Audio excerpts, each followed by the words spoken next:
Hello guys and welcome back to another video today. As you may or may not know from the thumbnail or what's happening right now, this will be a global war.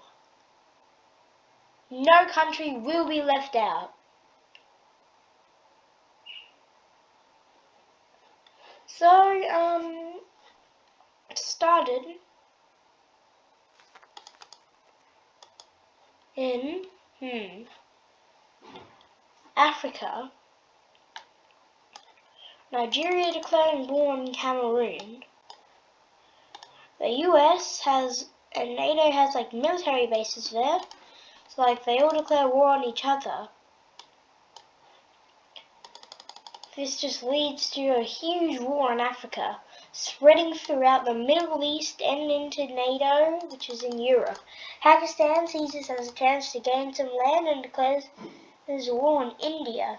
India calls on its allies, and Vietnam has been declared on war by Laos and Cambodia. North Korea declares war on South Korea and Japan. This brings the war into a global conflict. Before we start, who would you like to see win? Now, since it started here, well, that's exactly what we're going to do.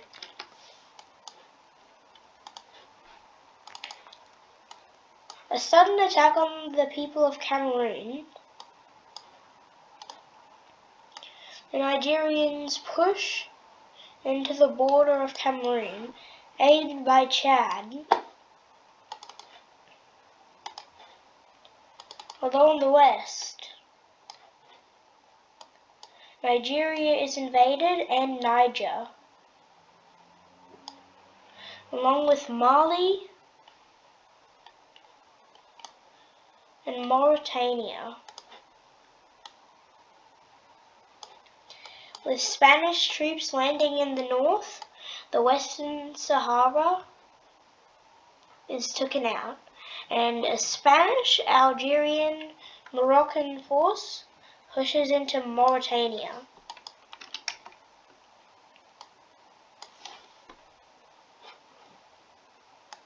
They also push into North and South Libya. Libya starts on a central attack, and it goes pretty well until they are stopped. Israel is fully captured, and so is Cyprus. Down here in South Africa, well, Southern Africa, this exclave of Angola is captured.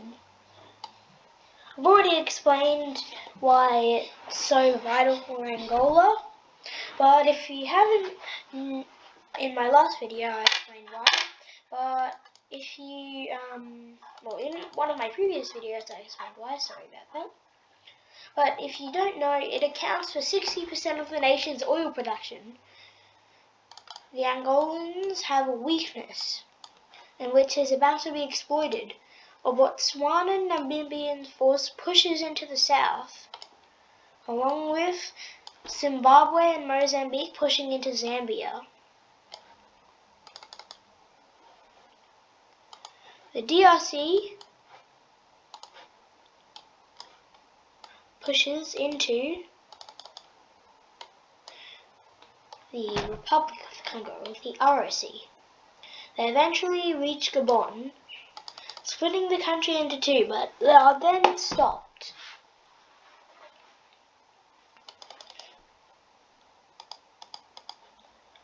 More rebels appear in southern Somalia and push into Kenya, aided by the Ethiopians and the people of South Sudan.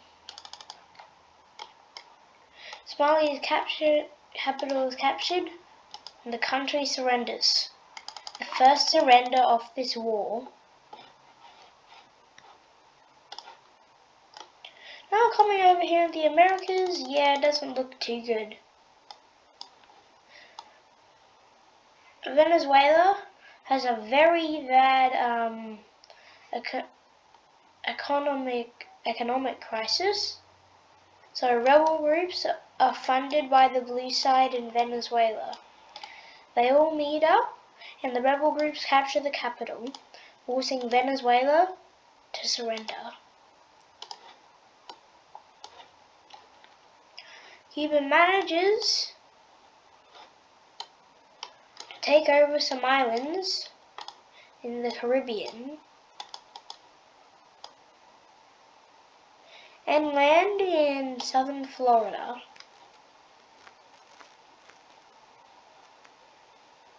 On the island of Puerto Rico, they are met with fierce resistance.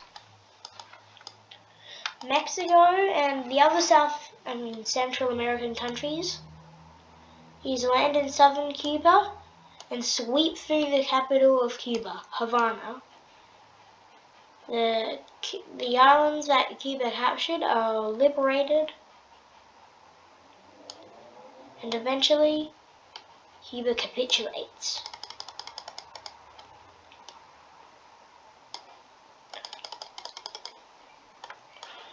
Just like the Korean War, North Korea sends all of its troops into South Korea.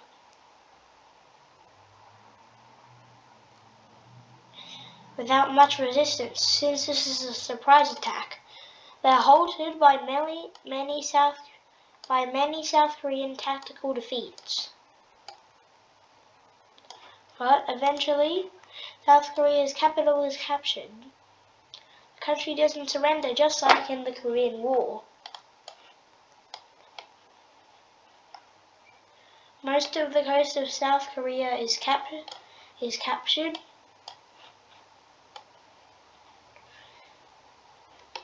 But the South Koreans still use very tactical moves. Eventually, they dig in trenches, and the Korean War grinds to a halt.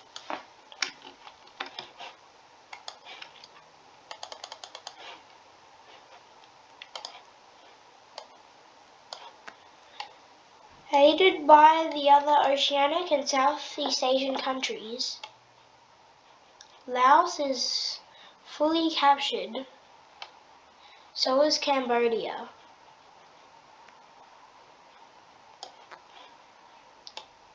With this island near China and some of China's territory.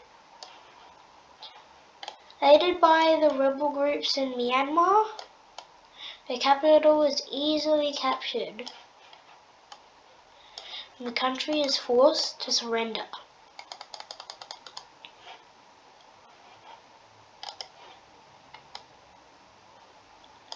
Going back into the war in Africa. Well, firstly, Yemen is fully captured.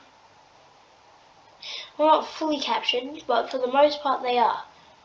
With the Horn of Africa landing in Yemen. Yemen nearly was fully captured. But they do manage to make some gains and land in Somaliland. Eventually, mainland Yemen is captured, so is the gains in Somaliland.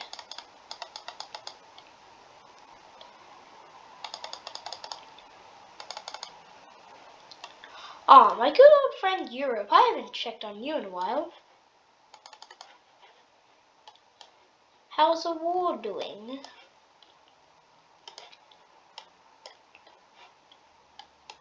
Well, not the best for the blue side in the north, but in the south, yeah, they did very good in the south.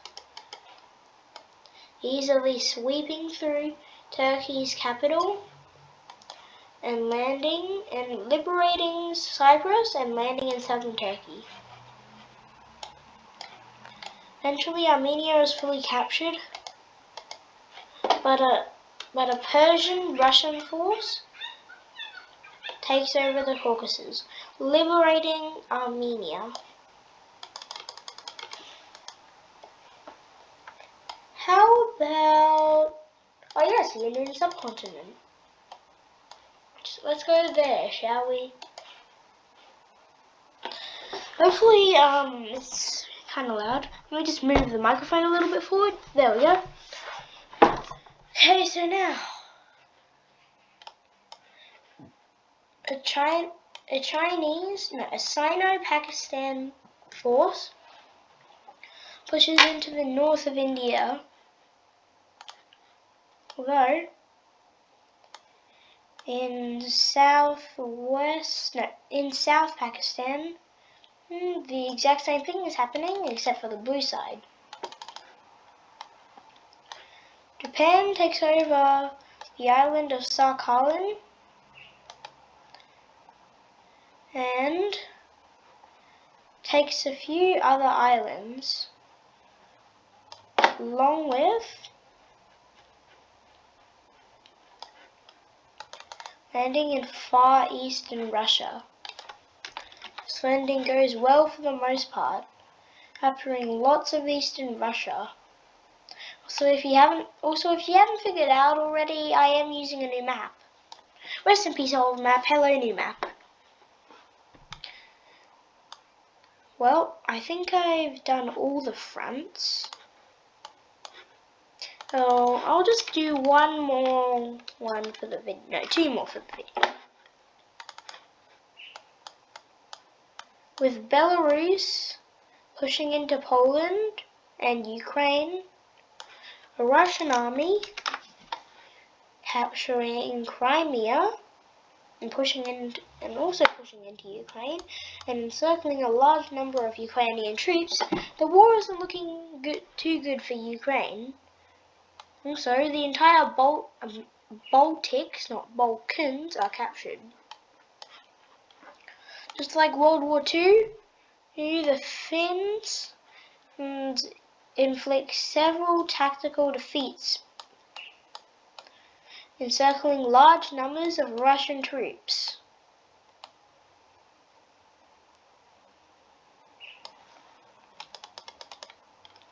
Well, I guess that'll be one more thing. Taiwan. My good friend Taiwan. I wonder what you're doing.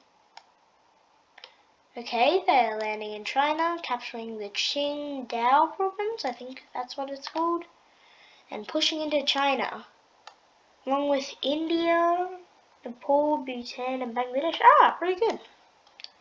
Okay, so now this is the end of the video. Hope you liked today's video, guys. Tell me in the comments what you think will happen. And yeah, have a good time. See ya.